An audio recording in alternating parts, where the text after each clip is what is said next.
Et si tout ce qu'on pensait savoir sur l'orgasme était en fait à l'envers? On le voit souvent comme une sorte de point final, un pic de plaisir qui ne dure pas. Mais la science, elle, nous raconte une histoire bien différente. Loin d'être une fin en soi, le climax est en réalité un point de départ. C'est un événement qui vient reconfigurer en profondeur notre biologie et notre psychologie pour les heures et même les jours qui suivent. Voilà, la clé est là. Ce n'est pas juste une sensation agréable, c'est une véritable réinitialisation du système. Cette idée de tempête qui vient réinitialiser nos circuits, elle vient de la recherche en neurobiologie et elle est juste parfaite pour comprendre ce qui se passe. L'orgasme, ce n'est pas la fin du spectacle, c'est vraiment le début d'un processus qui va pouvoir modeler notre expérience pendant près de 2 jours. Ok, alors allons-y. Il faut voir l'orgasme comme un puissant bouton reset physiologique. On va mettre de côté un instant sa fonction de plaisir ou de reproduction pour se concentrer sur son rôle de régulateur, un régulateur majeur de notre état interne. C'est un événement qui concerne tout l'organisme. Alors comment ça marche concrètement? Au moment du climax, le cerveau lâche un véritable cocktail de 4 neurochimiques clés. Ce sont eux les vrais chefs d'orchestre de toute l'expérience qui suit. Si on comprend le rôle, on comprend comment l'orgasme peut influencer toute une journée. Alors découvrons-les un par un. On commence avec la dopamine. C'est un peu l'hormone du « allez, on y va ». Ce pic de dopamine, il agit comme un antidépresseur naturel super puissant.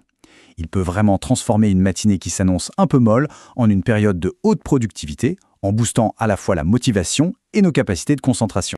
Ensuite, on a l'ocytocine, qu'on surnomme souvent l'hormone du lien.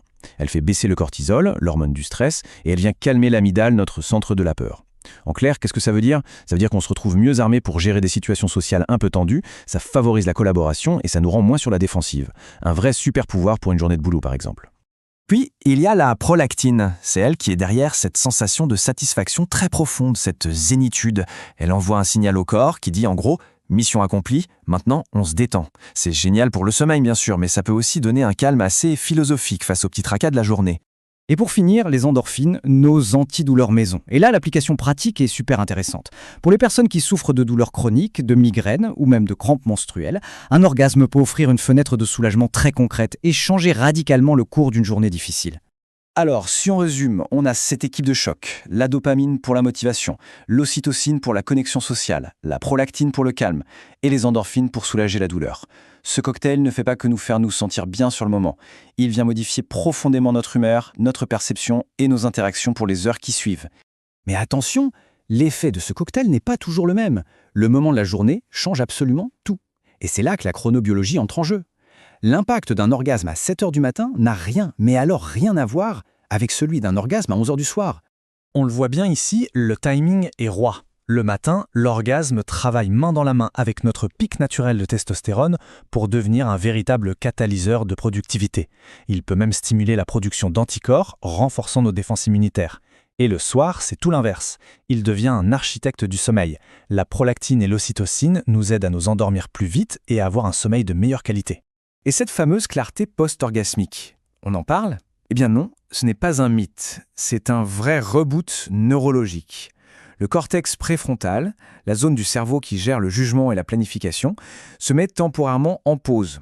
Quand il se réveille, il est comme nettoyé de la tension sexuelle, ce qui permet de se reconcentrer plus facilement sur des problèmes complexes. D'accord, mais combien de temps tout ça dure? On pourrait croire que les effets s'estompent en quelques heures. Et pourtant, la recherche montre que les bénéfices créent une période de bien-être qui est étonnamment longue. Le point crucial, il est là, sur ce chiffre. 48 heures. C'est le chiffre clé à retenir. Des études montrent qu'un niveau élevé de satisfaction personnelle et relationnelle persiste pendant 2 jours complets après l'orgasme. En gros, un orgasme le lundi soir peut encore influencer positivement les émotions jusqu'au mercredi soir. Cette chronologie illustre bien comment ça se passe. Cet afterglow, ou effet rémanent, agit comme une sorte de tampon émotionnel. Dans un couple, par exemple, il peut aider à désamorcer des conflits, à interpréter les actions de l'autre avec plus de bienveillance. C'est comme un filet de sécurité émotionnelle qui dure 2 jours. Une question super importante se pose alors. Est-ce que tous les orgasmes se valent d'un point de vue neurochimique? Est-ce que le contexte, seul ou avec un partenaire, change la donne? La réponse est non, absolument pas. Et là, regardez ce graphique, les données sont sans appel. Le pic de prolactine, rappelez-vous, c'est l'hormone de la satiété, de l'apaisement, est 400% plus élevé après un rapport sexuel avec partenaire qu'après la masturbation. 400%! La différence est juste gigantesque. Du coup, cette analogie résume tout à la perfection. La masturbation, c'est un excellent encas neurochimique, un soulagement rapide et efficace. Mais le sexe avec un partenaire, c'est un repas complet. Il procure une satiété et un sentiment de lien beaucoup plus profond et durable, notamment grâce à cet immense pic de prolactine. Bon, maintenant, il faut être honnête. Ce n'est pas toujours rose. Pour une minorité de personnes, l'expérience peut être négative. Et c'est super important de ne pas ignorer ces cas où, au lieu d'apaiser, l'orgasme devient une source de détresse. Alors là, attention, le chiffre est assez impressionnant. Près de la moitié des femmes ont déjà ressenti une forme de tristesse, d'anxiété ou d'agitation inexpliquée après un rapport sexuel. C'est ce qu'on appelle la dysphorie post-coïtale. Ce n'est donc pas un phénomène rare, même si, heureusement, c'est souvent passager. Il faut vraiment bien distinguer deux choses. D'un côté, la DPC, qui est assez courante et plutôt brève, et de l'autre, le POAS, le syndrome de maladie post-orgasmique, qui est beaucoup plus rare, mais aussi beaucoup plus sévère.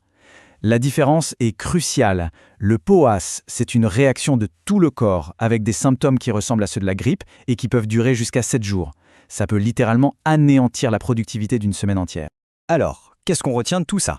Premièrement, que l'orgasme est un puissant outil de régulation. On peut l'utiliser stratégiquement, le matin pour l'énergie, le soir pour le sommeil.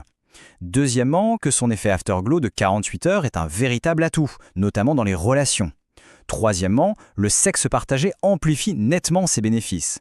Et enfin, et c'est crucial, il faut savoir que les réactions négatives existent, elles sont réelles et elles doivent être reconnues. Et tout ça nous laisse avec une question assez fascinante en fait. L'orgasme est un régulateur puissant de notre équilibre interne, mais il est largement sous-estimé. Si un seul événement biologique peut avoir un tel impact, quels autres leviers physiologiques tout aussi puissants nous échappent encore dans la gestion de notre bien-être quotidien? La question reste ouverte.